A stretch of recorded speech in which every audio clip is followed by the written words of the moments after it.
आप देख रहे हैं जय भारत टीवी। उत्तराखंड विधानसभा में सरकार ने यूसीसी बिल पेश कर दिया है और इसके बाद कई कानून बदलते नजर आएंगे। यूसीसी बिल में क्या खास है वो देखिए, क्योंकि केवल जनजातियां हैं जिन्हें फिलहाल छोड़ा गया है। इसके अलावा सभी धर्मों के लिए कई नए प्रावधान यूसीसी में होंगे। वो क्या हैं, देखिए इस रिपोर्ट में। उत्तराखंड में लाए गए यूसीसी में महिलाओं को चौतरफा अधिकार दिए गए हैं। विवाह, संपत्ति से लेकर तलाक तक महिलाओं के कई अधिकारों को सुरक्षा दी गई है। राज्यपाल से मंजूरी मिलने के बाद विधेयक कानून बन जाएगा। इस तरह गोवा के बाद उत्तराखंड समान नागरिक संहिता लागू करने वाला देश का दूसरा राज्य बन जाएगा। आइए जानते हैं कि उत्तराखंड में पेश किया गया यूसीसी विधेयक क्या कहता है और इसके प्रावधान क्या हैं। यूसीसी लागू होने के बाद उत्तराखंड में क्या क्या बदलेगा। यूसीसी का मूल उद्देश्य सभी धर्मों के लिए समान कानून है।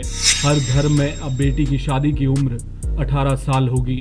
बहुविवाह पर रोक होगी, जिसमें तलाक के बाद पुनः शादी पर महिला पर कोई शर्त लागू नहीं होगी, यानी हलाला इद्दत जैसी कुरीतियों पर रोक लगेगी। शादी का रजिस्ट्रेशन अनिवार्य कर दिया गया है। ऐसा करने पर ही परिवार को सरकारी योजनाओं का लाभ मिलेगा। लिव इन रिलेशनशिप में रजिस्ट्रेशन अनिवार्य होगा। 18 साल से कम उम्र की बालिका लिव इन में नहीं रह सकती। ऐसा करने पर उसे परिवार की इजाजत लेनी होगी। संपत्ति में बेटे और बेटी का समान अधिकार होगा। इतना ही नहीं, नाजायज संतान को भी अब पिता को संपत्ति में बराबर का हक देना होगा।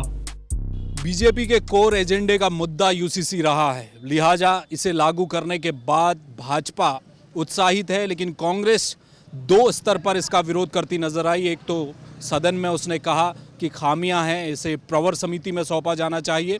दूसरा, उत्तराखंड की जो जनजातीय समाज है उसे क्यों यूसीसी से अलग रखा, उस पर सरकार जवाब दे। इसके अलावा कांग्रेस के पास विरोध का कोई दूसरा तथ्य नहीं मिल पाया। अब देखना यह है कि आगे उत्तराखंड के समाज में इस बिल को लेकर क्या नए बदलाव देखे जा सकते हैं। कैमरामैन मयूर उपाध्याय के साथ हेमभट्ट, जय भारत टीवी।